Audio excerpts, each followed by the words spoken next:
Good morning, everyone. So my name is Ian Russell. I'm the site manager for the Great Bear project with Kinross. Very excited to be able to be up here and join this group and give a presentation on our very exciting project. I've had the opportunity to be involved with this project right from the discovery with Great Bear from 2017, right through to the acquisition with Kinross, and very, very exciting time. So very happy to be up here to present our early stage progress.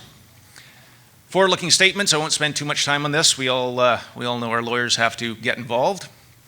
I do want to start off with basically a land acknowledgement. We are very proud to be working in the traditional territory of the collective members of the Anishinaabe Nation within Treaty 3, and more specifically, our First Nation partners of Wabauskang and Lac Seul. We have a very close relationship with both these nations, and have a very collaborative relationship and are moving forward together hand in hand. So committed with meaningful dialogue with our partners as we move forward, and also the greater communities of the region and Northwest Ontario.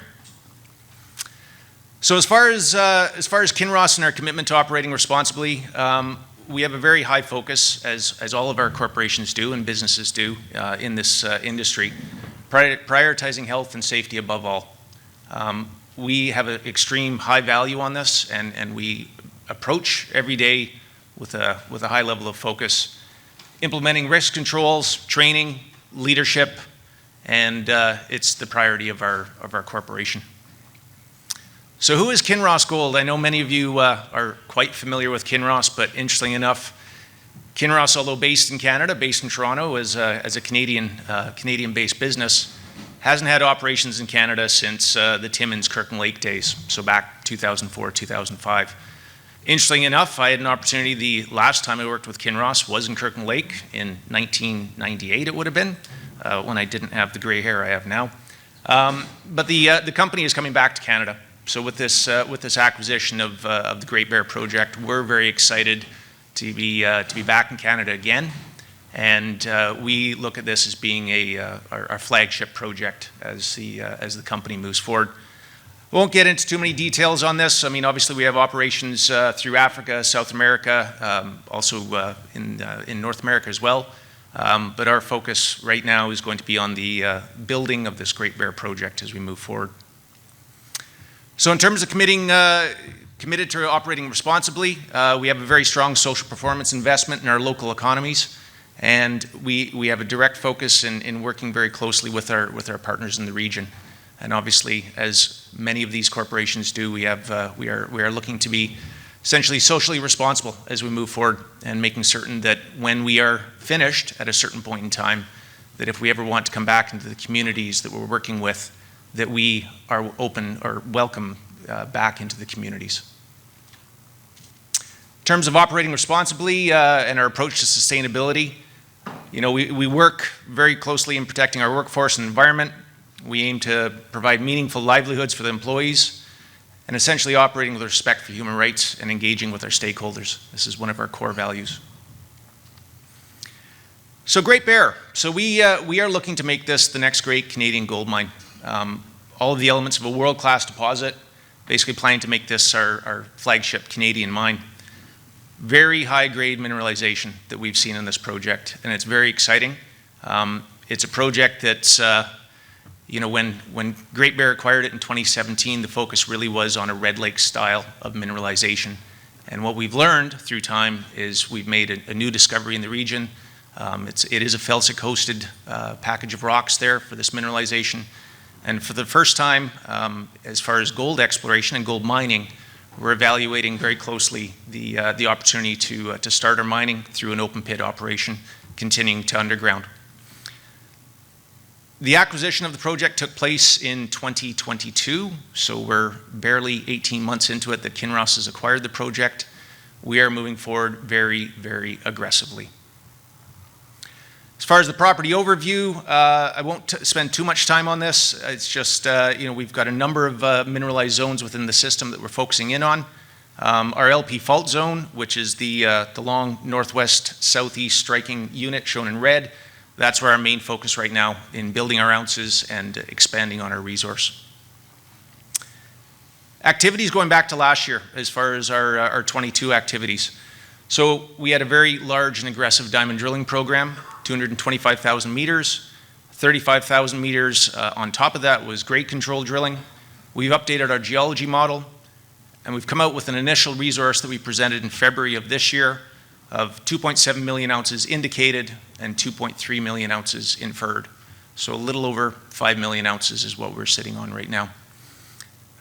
With the grade control drilling, this was done basically with RC rigs. We wanted to do a bit more of a tighter evaluation of the resource, and basically that's really increased our confidence in our evaluation of that resource, and has really moved things forward. It's a very robust lithology alteration structural model, and it really is an exciting project to work on. As a geologist, I could spend hours up here, so I am cognizant of my time talking about this. But the initial mineral resource, as I mentioned earlier, 2.7 million ounces indicated, 2.29 in the inferred category, and at this stage, the bulk of that is essentially in our open pit that we're contemplating, with our inferred resource at depth for an underground portion of 1.6 million. We have a very aggressive drill program again this year in 2023. We're looking at over 200,000 meters of drilling again, and to date, we've successfully continued to expand the resource, and we're looking forward to having another exciting resource estimate release sometime in early 2024. In terms of similarities, I won't get too much into the geology here. There are some analogs out there, as I indicated earlier, that the main resource is different than what we see in the Red Lake region. The closest analog that we've come up to is Hemlo, felsic hosted. And we're looking at this. We have an opportunity to advance this project from an open pit operation as well as underground. I'm just going to jump ahead to the next one. On the underground side of things, what I'm showing here, long section, this initial resource is just the beginning. We've got our deepest hole to date right now is a little over 1,200 meters. It's not quite shown on this one. But the style of mineralization, the grades at what we're seeing are continuing. We are not seeing this slow down. We're very excited. As far as how we progress this project, we're looking at starting off with an advanced exploration program in conjunction with advancing our permits for our main project. So we are in the process right now. We've submitted a number of permits to apply for an advanced exploration permit. We're looking to start this middle of next year with our initial ground break work and starting off with the decline and actual breaking rock early 25, sorry. And essentially approaching this to give us access at depth for an exploration platform for us to continue drilling and continue expanding on the resource, and also an opportunity for a bulk sample to fine-tune our metallurgy as we move things forward. In terms of targeted path to production, as I said earlier, this is aggressive, and we have all the support corporately within the Kinross team to move this forward. And essentially this timeline is laying out a combination of our advanced exploration process and also our main construction for the main mine. As I said earlier, we're doing a lot of things in conjunction to move this forward. So we're looking at early 25 with the decline starting up. We're looking at around 10,000 meters of development is what we're looking at for the decline. And as far as our ongoing process with our baseline studies, not just for the advanced exploration project, but also the main project as a whole, you can see here where we're already starting to preparing our impact statements. We've already submitted our IPD to IAC, and we're looking at late 26 as basically early works, early construction on the main mine. As far as what's next, our work ahead for 23-24, obviously continuing with our project study work for our external PEA that we're looking to put out in early 24, continuing with our baseline studies and analysis and review, and basically working with our partners in the region and working together so that we can move this in hand together. And then as far as our exploration activities, we do continue to have plans for additional drilling next year. We currently have 11 exploration drills on site right now. And next year, we are looking at having the same aggressive exploration program to expand the mineralization at depth.